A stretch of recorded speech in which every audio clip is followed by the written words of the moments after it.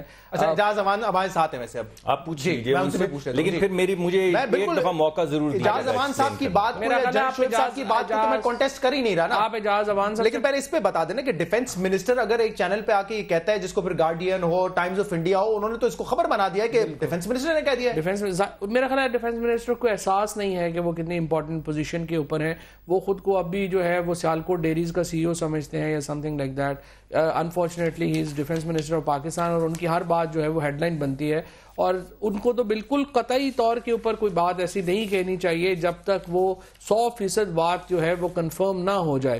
لیکن خواجہ آصف صاحب کا یہ پرابلم رہا ہے، اور پہلی بار نہیں، آپ کو پیناما پیپر سے لے کر کے اب تک ان کو شوق ہے اس طرح کے بیانات دینے کا، اور ان کو اٹینشن ملتی ہے۔ لیکن یہ جو بات فواد صاحب کہہ رہے ہیں یا پاکستانی میڈیا کہہ رہا ہے، گارڈین اور ٹائمز آف انڈیا دونوں کی خبر آپ پڑھ لیں، ایگزیکٹلی یہی ورڈز لکھے ہوئے ہیں، میں آپ کو بتا دیتا ہوں۔ اس میں کہہ رہے ہیں خواجہ آصف صاحب definitely governments consent must have been part of this, تو اس کا مطلب وہ کہہ رہے ہیں کہ اور آج ابھی جنرل صاحب نے کہا ہے کہ he is going to now seek the government's consent, اور خواجہ صاحب کی امپلیکیشن یہی تھی کہ جب وہ گورنمنٹ کی کنسنٹ اس میں ضرور ہر صورت شامل ہوگی، اور آج بھی ہم یہی کہہ رہے ہیں کہ کوئی قانون نہیں ہے جو کسی بھی اتنے اعلیٰ افسر کو جنہوں نے اتنے وقار سے اپنا وقت نبھایا ہو، وہ کیوں حکومت سے اجازت لیے بغیر جائیں گے، اور وہ خود کہہ رہے ہیں میں لے کر جاؤں گا، اور یہی ڈیفنس منسٹر کہہ رہے ہیں۔ آپ نے بھی بلکہ کل پروگرام میں یہ کہا تھا یہ ان کی انفرادی پوزیشن ہوگی، جی میں نے انفرادی طور پہ لے رہے ہیں، تو پھر گورنمنٹ کا کنسنٹ میں نے اس کے ساتھ یہ بھی ابھی جو ڈار صاحب نے بھی یہی کہا ہے کہ اس وقت وہ عمرہ کرنے اپنی انفرادی حیثیت میں گئے ہوئے ہیں، اگر انہوں نے کوئی چیز وہاں پہ ایکسپلور کی ہے تو وہ اب واپس آ گئے ہیں، اور حکومت کی جو پالیسی ہے انہوں نے حکومت کی پالیسی کے وہ علم بردار رہے ہیں، وہ کیوں حکومت کی پالیسی کو اپنی پالیسی جس میں انہوں نے پارٹیسپیٹ کیا جھٹلائیں گے، تو وہ حکومت سے اجازت لیں گے، پالیسی سامنے آئے گی، پھر کوئی فیصلہ ہوگا۔ اجاز امان صاحب بہت شکریہ۔ لیکن یہ جو ایکسیپشن ہے نا جو زبان چودھری صاحب استعمال کرتے، دیکھیں ضرب عضب جو ہے وہ ہوا ہے خواجہ صاحب کی زیر قیادت، یہ بالکل کیوں نہیں جاتا ہے، وہ کیا اس ملک کے وزیر دفاع نہیں ہے؟ آپ سمجھتے ہیں وہ وزیر دفاع نہیں بالکل ہے وزیر دفاع، تبھی تو میں کہہ رہا ہوں وزیر دفاع کو کبھی یہ نہیں کہہ دینا چاہیے کہ کسی غلط خبر پہ فیک نیوز پہ کہ اسرائیل کو ہم نیوکلیئر اٹیک کر دیں گے جا کے، سنیے یا یہ نہیں کہہ دینا چاہیے ڈیفنس منسٹر کو کہ ہاں انہوں نے 2 دن پہلے ڈیل فائنلائز ہو چکی ہے۔ ایک منٹ، یہ اسرائیل کی بات ہی کر لیں، آپ کو پتا ہے کہ فیس بک کے اوپر ایک پورا ٹرینڈ چلا تھا کہ پاکستان نے حملہ کر دیا ہے ہندوستان پہ، اور بے شمار ممالک نے اس پہ ریئیکٹ کیا تھا، آپ کو پتا ہے یہ بات؟ اس کی وجہ یہ ہے کہ میڈیا، سنیے بات میری، انڈیا کی وارفیئر، انڈیا کی ایک جھوٹی اسٹیٹڈ پوزیشن الگ بات ہے اور ایک فیک خبر الگ بات ہے۔ اگر آپ نے مجھے موقع ہی نہیں دینا بات کرنے کا، آپ مجھے میرا بھی سن لیجئے کہ ایک میڈیا وارفیئر جو اب ہوتی ہے وہ سائیکولوجیکل وارفیئر کی بھی شکل اختیار کر چکی ہے، تو ایک خبر جو کہ یہ جو پلانٹڈ خبریں ہوتی ہیں، یہ آپ کی بات ٹھیک ہے، اس کی جب تصدیق ہوئی تو خواجہ صاحب نے اصلاح کی اس کی، لیکن اس کے علاوہ جو ٹرینڈنگ ہوتی ہے، آپ کو ابھی ہر طرف سے وار جو ہے اب صرف ٹینکوں کی نہیں رہ گئی ہے، اس وجہ سے کہہ رہے ہیں، لیکن اگر جنولی اسرائیل کی طرف سے وہ بیان آیا ہوتا تو پھر آپ اس کا رد عمل شروع کرتے۔ ٹھیک ہے، میں نے آپ کو بتایا، خبر ہی فیک ہے تو پھر میں نے آپ کو بتایا کہ جیسے ہی اسٹیبلش ہوا کہ وہ خبر ٹھیک نہیں تو انہوں نے اسی وقت اس کی اصلاح کر دی۔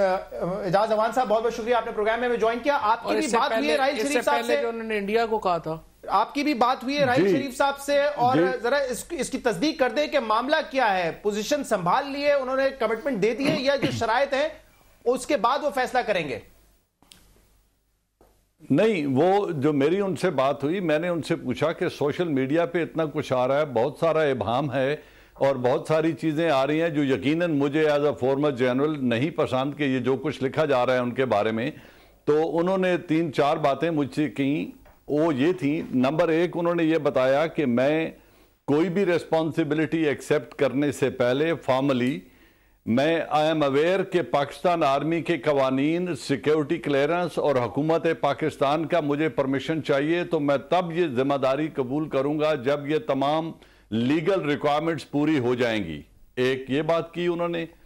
دوسری انہوں نے یہ کہا کہ میں کچھ چیزیں وضاحت طلب تھیں جن کی میں چاہتا تھا کہ وضاحت ہو جائے اور کلیریفیکیشن ہو جائے، جس میں اس فورس کا جو اسلامک ملٹری الائنس ہے اس کا آپریشنل رول کیا ہوگا، میری ٹریننگ ریسپانسبلٹیز کیا ہیں، ایڈوائزری کیپیسٹی میں وہ مجھ سے کیا ایکسپیکٹ کرتے ہیں، پھر ایک ریکنسیلیٹری رول ہے جو ان کی اپنی ایک سوچ ہے، اس کے اوپر میں کچھ وضاحت چاہتا تھا. تو یہ بہت سارے اور ایسے ایریا تھے جن میں میں نے وضاحت چاہی. وہ ملنے کے بعد اب میں اس کو آرمی سے شیئر کروں گا اور گورنمنٹ آف پاکستان سے شیئر کروں گا, اور جب یہاں سے اپروول ملے گی تو میں جا کر اپنی یہ ذمہ داریاں پھر نبھاؤں گا اور اس کو ایکسیپٹ کروں گا اس اپوائنٹمنٹ کو پرمیشن کے بعد. نمبر 3, میں نے ان سے یہ پوچھا کہ ادھر تو بہت سارا پروپیگنڈا ہو رہا ہے کہ اس فورس میں تو کچھ ممالک, اسلامی ممالک ایسے ہیں جن میں جو اس میں پارٹیسپیٹ ہی نہیں کر رہے, جن کو باہر رکھا گیا ہے. تو انہوں نے کہا کہ میں کوئی ایسا کام نہ کرنے جا رہا ہوں, نہ کروں گا جس سے پاکستان کی فارن پالیسی میں کے اوپر کوئی نیگیٹو اس کے اثرات مرتب ہوں, بلکہ انہوں نے وضاحت سے کہا کہ میں نے اور پرائم منسٹر نے وزٹ کیا تھا ایران کو بھی اور سعودی عربیہ کو ریکنسیلیٹری موڈ میں.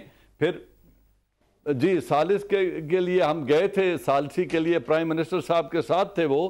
پھر انہوں نے یہ بھی کہا کہ رشیا کے ساتھ ملٹری ریلیشن جو فارن پالیسی کی ہی ایک شاخ تھی, اس کو میں نے ایڈوانس کرنے میں ایک رول ادا کیا ہے. تو اب میں کوئی ایسا کام نہیں کرنے جا رہا جو پاکستان کے امیج کو یا پاکستان کے انٹرسٹ کو خدا نخواستہ نقصان پہنچائے. تو ان حدود کے اندر رہتے ہوئے میں اپنی ذمہ داریاں نبھاؤں گا. وزیر دفاع تو ایک بیان آلریڈی دے چکے ہیں اس حوالے سے کہ چیزیں فائنلائز ہو چکی ہیں. نہیں, میں نے ان سے یہ سوال نہیں پوچھا, اس موضوع پر بات نہیں ہوئی. ٹھیک ہے فواد چودھری صاحب, کیا یہ باتیں, اور مصدق صاحب آپ سے بھی یہی سوال ہے, یہ باتیں جو ہمیں ابھی جنرل صاحب بتا رہے ہیں یا پہلے امجد شعیب صاحب بتا رہے تھے, کیا یہ حکومت کی طرف سے نہیں آنی چاہیے تھی؟ آج سینٹ میں بھی, یہ تو 3 دن پرانا بیان ہے نا, آج سینٹ میں بھی خواجہ آصف سے پوچھا گیا, سطاج عزیز صاحب سے بھی پوچھا گیا کہ آپ بتائیں تو صحیح پوزیشن کیا ہے, یہ حکومت سے نہیں آنی چاہیے تھی چیزیں, ہمیں یہ انڈیپینڈنٹ لوگ آ کے بتا رہے ہیں. آپ نے کیا یہ ہے کہ آپ نے اس حکومت کے 2 سینئر موسٹ منسٹر ہیں, اسحاق ڈار صاحب اور خواجہ آصف صاحب. چودھری نثار صاحب ایک ہیں, چودھری نثار صاحب کا ظاہر ہے کو ویو تو پتہ ہی ہوگا کسی کو, ہمیں تو نہیں پتا ان کا کسی کے اوپر کیا ویو ہے, لیکن خواجہ آصف صاحب اور اسحاق ڈار صاحب کے آپ نے جو ویوز دکھائے ہیں, ان سے آپ اندازہ لگا لیں کہ یہ گورنمنٹ کس قدر کنفیوزڈ اور ڈس فنکشنل ہے.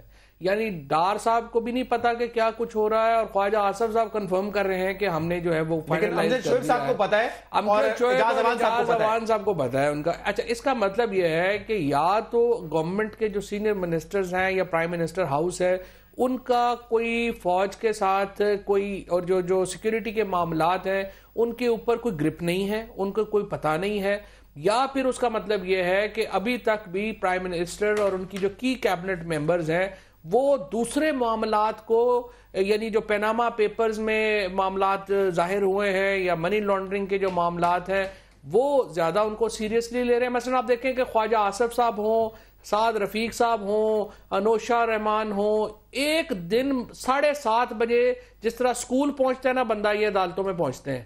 ایک دن انہوں نے مس نہیں کیا. یہ ان کی مجھے تو سمجھ نہیں آتا اس ملک میں منسٹریز چل کیسے رہی ہیں.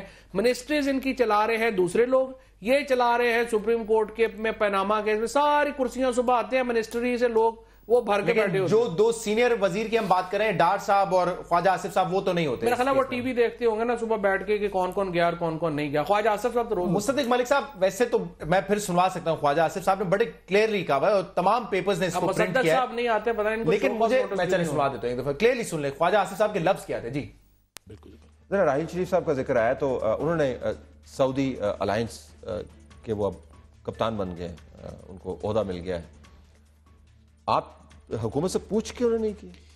مجھے اس کی ڈیٹیلز نہیں پتا, میں یہ پرسوں ترسوں یہ چیز فائنلائز ہوئی ہے, اس لیے میں اس پہ زیادہ کمنٹ نہیں کروں گا. لیکن فائنلائز آپ کے یہاں ہوئی ہے, ان کے یہاں ہوئی؟ نہیں, ڈیفینیٹلی ہماری حکومت کی جو ہے اس میں یہ منشا سے ہوئی ہے, منشا شامل ہوگی, وہ انڈیپینڈنٹلی تو جا کے ایک. اور آپ کے منسٹر ظاہر ہے اس کا انوالو ہوگی. یہاں پہ تو امبیسڈر بھی جی ایچ کیو نومینیٹ کر ظاہر ہے, جی ایچ کیو نے بھی اوکے کیا ہوگا. یہ ساری کلیئرنس ہوتی ہے. جی 2-3 دن پہلے ڈیل فائنلائز ہوئی ہے. یہ کیا حکومت کے ہم سے نہیں, حکومت کے ذریعے ہمیں نہیں پتا چلنا چاہیے تھا کیا ٹرمز آف ریفرنسز ہے, بجائے اس کے امجد شعیب صاحب یا اجاز امان صاحب آ کے ہمیں بتا رہے ہیں حکومت تو اس پہ خاموش کہہ رہے ہیں ہمیں پتہ ہی نہیں. 2 وزیر آپ کے سامنے, آج بھی راز صاحب نے کہا مجھے نہیں پتا, وہ تو شاید عمرہ کرنے گئے وہاں. دیکھیں دونوں وزیروں نے ایک ہی بات, دونوں وزراء نے ایک ہی بات کی ہے. ویسے آپ اس وقت ذرا اچھے موڈ میں نہیں ہیں تو آپ میری بات نہیں سن رہے, نہ مان رہے ہیں. دونوں وزراء نے ایک بات کی ہے اور میں بھی وہی بات کر رہا ہوں. اور وہی بات جنرل اعجاز ایوان صاحب نے کی ہے. دیکھیے حکومت تو اس وقت تبصرہ کرے گی نا جب وہ فارملی کہیں گے کہ میں یہ جاب لینا چاہتا ہوں.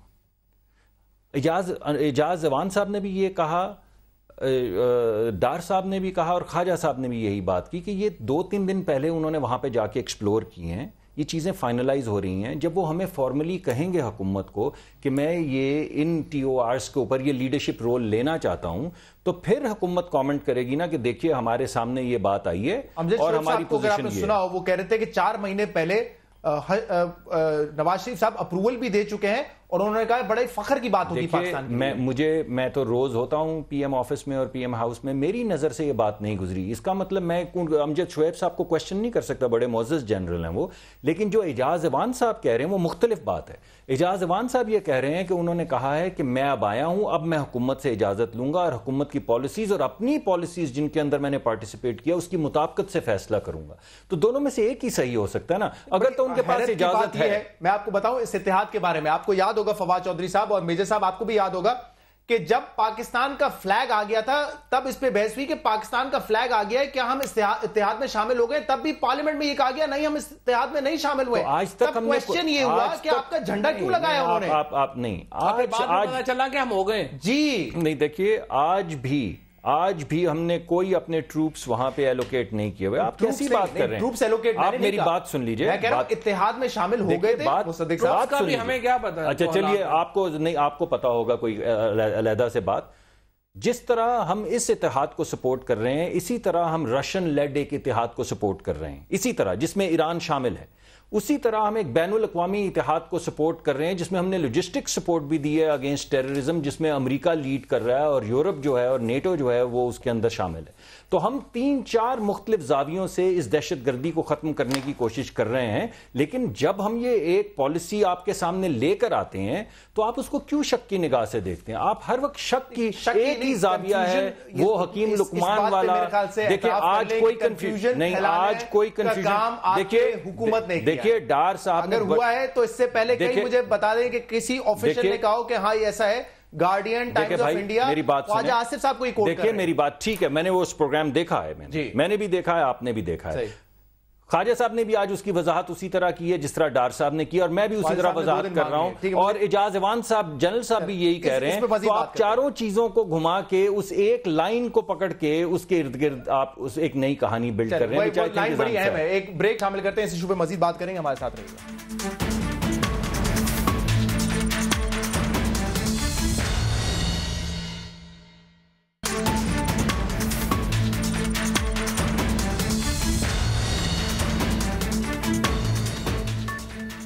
ویلکم بیک ناظرین. اس پہلو پہ تو ہم نے بات کر لی کہ حکومت نے اس ایشو کو کیسے ڈیل کیا. اب ذرا اس پہ بات کرتے ہیں کہ اگر راحیل شریف صاحب یہ پوزیشن لے لیتے ہیں تو اس کے امپلیکیشنز کیا ہوں گے؟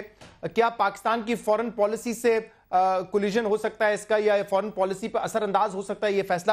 تو میجر جنرل ایوان صاحب آپ پہلے مجھے بتائیے کہ لیٹ سپوز راحیل شریف صاحب اس عہدے کو لینے کے لیے حامی بھر لیتے ہیں, وہ سربراہ بن جاتے ہیں, فال آؤٹ کیا ہوگا؟ پاکستان پہ کیا امپلیکیشنز ہو سکتی ہے؟ وہ تو اب ایک ریٹائرڈ آفیسر ہے, کیا پاکستان کی فورن پالیسی تبدیل ہو جائے گی؟ پاکستان کی جو ملٹری ہے وہ obviously ان کے کہنے پہ تو نہیں ایکشن کر رہی ہوگی اس وقت.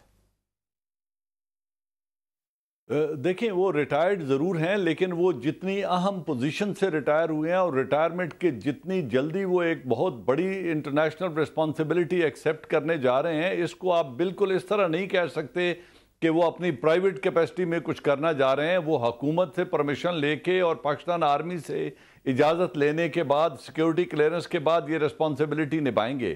جیسا پہلے میں نے آپ کو کہا انہی کی زبانی کہ جو فورن پالیسی ہے ہماری, اس کولیشن کے اسلامک ملٹری الائنس کی موجودگی میں جہاں کوئی نیگیٹو فال آؤٹ ہو سکتی ہے, وہاں انہوں نے پہلے ہی گورنمنٹ آف پاکستان کو ایز اے ملٹری ایڈوائزر یہ ایڈوائز کیا تھا کہ ہمیں یمن میں فوج نہیں بھیجنی چاہیے, کیونکہ وہ ڈومیسٹک اعتبار سے اور فورن پالیسی کے اعتبار سے ہمارے اوپر اس کے نیگیٹو اثرات آئیں گے. تو آج وہ کوئی ایسی ذمہ داری قبول نہیں کرنے جا رہے جو اس سارے انیشیٹو کو انڈو کر دے. تو وہ میرے خیال میں بڑا پوزیٹیو رول لے کے جا رہے ہیں. اور جیسا مجھے دوسرے ذرائع سے پتہ چلا, اب میں جنرل راحیل شریف کو کوٹ نہیں کر رہا, دوسرے ذرائع سے پتہ چلا کہ انہوں نے ایران کی شمولیت کے لیے ایک خاصا انسسٹ کیا ہے کہ ایران یہ ابھی امجد شعیب صاحب نے کہا ہے، ہم سے بات کرتے ہوئے انہوں نے بتایا کہ ان کی ایک ڈیمانڈ یہ بھی ہے، ایک شرط یہ بھی ہے کہ وہ ایران کو شامل کریں اس کولیشن میں۔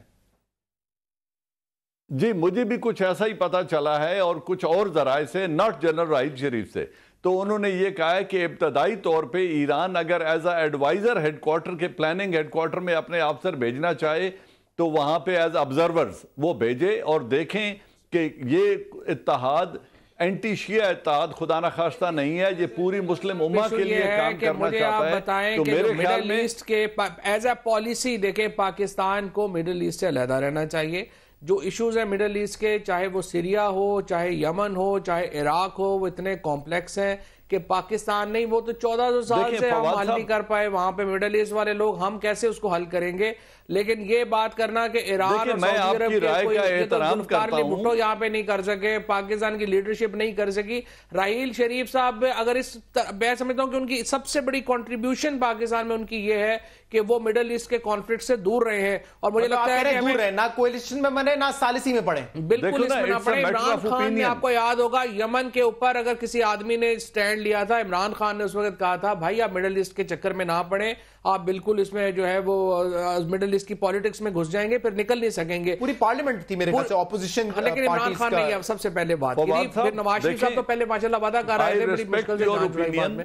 اچھا سر میں آخری بات صرف میں یہ ریکویسٹ کرنا چاہ رہا تھا، صرف بات کمپلیٹ کرنا چاہ رہا تھا کہ مڈل ایسٹ کے ایشوز سے، مسلم امہ کے چکر سے ہمیں اپنا باہر رہنا چاہیے۔ پاکستان فرسٹ کے اوپر، پاکستان سب سے پہلے کے اوپر یہ جو معاملات ہیں ہمیں اپنے ملک کو دیکھنا ہے، اپنے معاملات کو دیکھنا ہے۔ جی جا صاحب، آپ کی رائے قابل احترام ہے، اور یقیناً حکومت وقت اور جنرل راحیل شریف اور پاکستان آرمی آپ کی اس رائے کو اور اس طرح کی اور آراء جو آ رہی ہیں ان کو مد نظر رکھ کر فیصلہ کریں گے، اور جو ٹرمز آف ریفرنس بنیں گی اس فورس کو کمانڈ کرنے کی، اور جو چارٹر آف ڈیوٹیز بنے گا تو اس کو دیکھ کر یقیناً وہ کوئی ایسا فیصلہ کریں گے جو ملک کے لیے بہتر ہو اور ہمارے پاکستان کے لیے اور مسلم امہ کے لیے کوئی پازیٹیو آؤٹ کم ہو۔ تو یہ آپ کی رائے بھی قابل احترام ہے، اور اسی طرح کی اور بھی بہت سی آراء آ رہی ہیں، تو یقیناً جو لوگ فیصلہ کرنے جا رہے ہیں وہ اس کو غور سے دیکھیں گے۔ مصدق ملک صاحب، جب بال آپ کے کورٹ میں آئے گا، حکومت نے فیصلہ کرنا ہے این او سی دینا ہے یا نہیں دینا ہے، تو جو آپ کی فورن پالیسی رہی ہے کہ یمن کانفلکٹ ہو، سیرین کانفلکٹ ہو، اس میں ہم نے نہیں پڑھنا ہے، تو پھر آپ کی طرف سے تو میں یہ سمجھوں کہ ڈینائل ہو جائے گا کہ اس پوزیشن پہ وہ نہ جائیں۔ ابھی تو دیکھیے ہمارے پاس، ہمیں تو یہ بھی معلوم نہیں کہ انہوں نے پوزیشن لی ہے یا نہیں لی ہے، وہ آئیں گے ابھی تفصیلات بتائیں گے، ان تفصیلات کو پھر دیکھا جائے گا اس ترازو میں یا اس اینگل سے۔ ایز آف ناؤ آپ کو کیا سچویشن نظر آ رہی ہے؟ یمن پہ پارلیمنٹ کا ایک موقف سامنے آ چکا ہے نا؟ ایز آف رائٹ ناؤ ہماری فورن پالیسی بالکل وہی ہے جو پہلے تھی۔ آپ کے خیال میں پاکستان کو نقصان ہو سکتا ہے اگر وہ اس پوزیشن کو لیتے ہیں تو؟ یہ مجھے نہیں معلوم، وہ جب پوزیشن ڈکلیئر کریں گے تو ہم تبصرہ کریں گے نا۔ دیکھیے ہوا میں تو نہیں میں تبصرہ کر سکتا، نہیں ملٹری الائنس ہے، دیکھیں ابھی 39 ممالک ہیں، ایران نہیں ہے، عراق نہیں، یہ پوزیشن تو آپ کے سامنے ہے۔ سنیے ابھی جو امجد شعیب صاحب نے جو بات کی ہے اور جو اعجاز اوان صاحب نے بات کی ہے، یہ دونوں چیزیں علیحدہ علیحدہ ہیں۔ جب وہ فارملی ایک ریکویسٹ کریں گے، جو ایک طریقہ ہوتا ہے حکومت سازی کا، ایک فارمل وہ ریکویسٹ کریں گے، ایک فارمل جی ایچ کیو کا اس کے اوپر نوٹ آئے گا، اس کو ریویو کیا جائے گا، پھر خارجہ پالیسی کے اینگل سے دیکھا جائے گا کہ ہماری خارجہ پالیسی جو ہے وہ اثر انداز اس سے ہوتی ہے یا نہیں ہوتی ہے۔ ایز آف ناؤ آپ کو لگتا ہے اثر انداز ہوتی ہے؟ آپ کو پتا ہے 39 اس میں کنٹریز ہیں، اور 39 کنٹریز میں ایران نہیں ہے، عراق نہیں ہے، تو آپ کے خیال میں ہم ایک ایسے مسئلے میں پڑ جائیں گے جس سے نقصان ہوگا؟ میرا ذاتی یہ خیال ہے کہ آپ جنرل راحیل شریف کی بات کریں، وہ فورن پالیسی بھی سمجھتے ہیں، دفاع بھی سمجھتے ہیں، وہ خود کوئی ایسی چیز آگے پروموٹ نہیں کریں گے جس سے پاکستان کی فورن پالیسی متاثر ہو۔ یہ اعتراف آپ نے آخر کر لیا، وہ فورن پالیسی سمجھتے ہیں۔ سمجھتے ہیں؟ کیوں آپ سمجھتے ہیں کہ وہ نہیں سمجھتے؟ نہیں، میرے خیال سے فورن پالیسی تو پھر حکومت کا کام تھا نا۔ نہیں، مگر کیا آپ کے خیال میں دفاع کے جو لیڈر ہوں وہ نہیں فورن پالیسی کو سمجھتے ہیں؟ جس وقت آپ نے defence is a way of forwarding, میری بات مکمل ہونے دیجیے کہ ڈیفنس وہ ایک پہلو ہو سکتا ہے، ڈیفنس آپ کی فورن پالیسی کا، فورن پالیسی نہیں ہو سکتی۔ Defence is the way of forwarding foreign policy. تو ڈیفنس کی جو لیڈرشپ ہوتی ہے وہ کیسے نہیں سمجھ سکتی فورن پالیسی، جو اگر اس کو وہ آگے بڑھا رہی ہے؟ ہماری فورن پالیسی آپ کہہ رہے ہیں based only on defence? No, not at all. ہماری فورن پالیسی کا ایک پہلو ڈیفنس ہے، ایک پہلو جو ہے وہ اقتصادی ترقی ہے، ایک پہلو سماجی ترقی ہے۔ بہت شکریہ فواد صاحب، لیکن ختم ہو گیا ملک صاحب، بہت شکریہ آپ کو بھی۔ اوان صاحب آپ کو بہت بہت شکریہ پروگرام میں شامل ہونے کے، اس پروگرام کا فیڈ بیک دے دیں ہمیں ہمارے سوشل میڈیا پہ۔ اجازت دیجیے، اللہ حافظ۔